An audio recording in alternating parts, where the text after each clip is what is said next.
High, আমি স্নেহা। আমার ইউটিউবে সবাইকে ওয়েলকাম। আজকে অভিকদের গাছের কাঁঠালটা পেকে গেছিলো, তো আজকের কাঁঠালটা কেটে এনেছে, তো সেটা এখন কাটবে।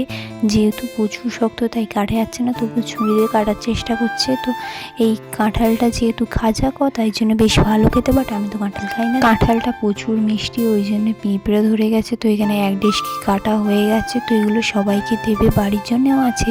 যেহেতু বাড়িতে এখন প্রচুর কাঁঠাল, তো আমি তো কাঁঠাল খাই না, ওই জন্য এখানে কামরাঙা ছিল। তো কামরাঙাগুলো আমি বার করলাম। আগের দিন জ্যাঠা বাজার থেকে কামরাঙা এনে দিয়েছে, তো আমি একটা নিয়ে নিলাম, নিয়ে ফ্রিজের মধ্যে রেখে দিলাম। এগুলো চাটনি খাবে, তাই জন্য বাজার থেকে কিনে এনেছে। তোমরা কে কে কামরাঙার চাটনি খেয়েছো আমাকে জানিও। আমার তো একদমই ভালো লাগে না কামরাঙার চাটনি। তো আমি একটা কামরাঙা এই যে নিয়েছিলাম, সেটাই এখন খাচ্ছি বসে বসে। বিকেলবেলার দিকে ছাদে উঠেছিলাম, তো আমি যেহেতু একা তাই জন্য একটা পেয়ারা কেটে আর এখানে বসে রয়েছি খাবো বলে। তো আমি নখগুলো দেখাচ্ছিলাম, কারণ নখগুলো আমি কালকে কেটে দেবো, তো ওই জন্য আমি নখগুলো দেখাচ্ছিলাম। দেখো কত বড় বড় আমার নখ হয়ে গেছে।